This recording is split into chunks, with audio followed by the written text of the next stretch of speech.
floods. The economy collapsed because of all those natural disasters. But a lot of the blame went to mutants, Homo superior.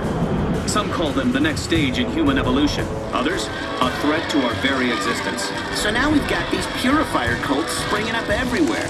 They say they're humanity saviors. Well, someone's got to do it. One man could have brought sense and sanity out of this chaos. But Charles Xavier is dead. Struck down when he and Magneto faced the menace called Bastion. The Professor's dream died on that day. Without him, the X-Men just fell apart. What good are mutant superpowers without exciting reasons to use them? As X-Men Destiny proves, they're no good at all. This superhero beat-em-up makes being a genetic marvel a generic bore. It's a grim new world for the mutants. Professor X is dead, and anti-mutant sentiment is running high.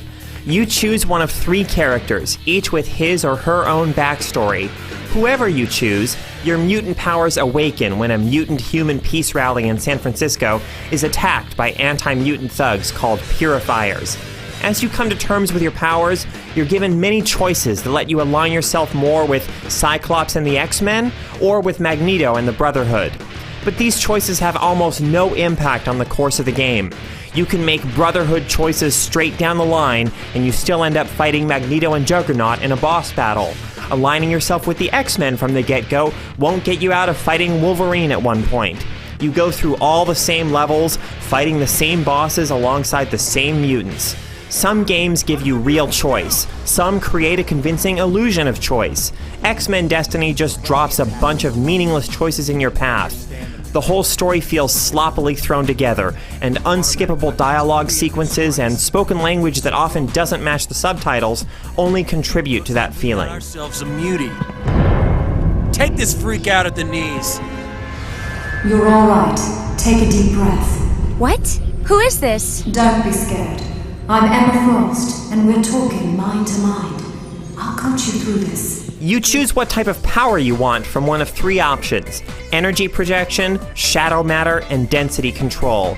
But like the story choices you make, this decision has little real impact.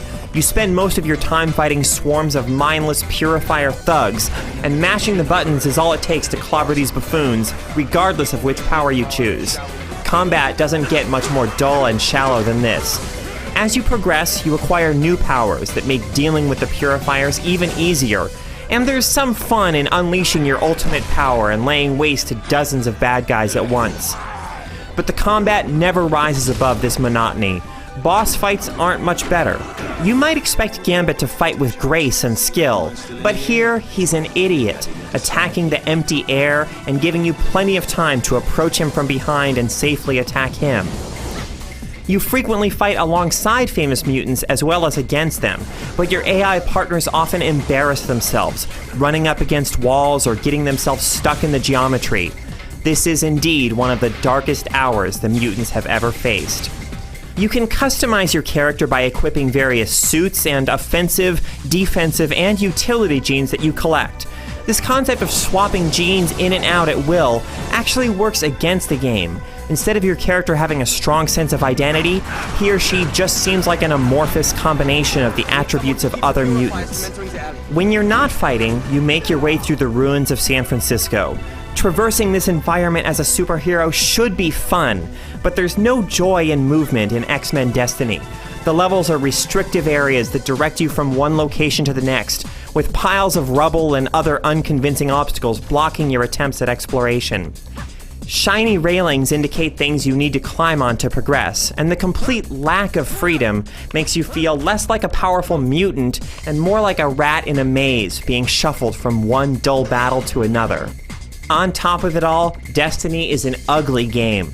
The simple character models and muddy textures make it look like it was made several years ago, which makes the inconsistent frame rate all the more unbelievable.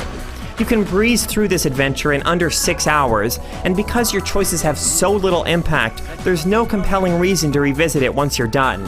In fact, it's not even compelling the first time through. If mindless combat is all super mutants have to look forward to, you're better off letting your mutant powers remain dormant. Gently, gently. Don't bruise the merchandise. Well, not too much.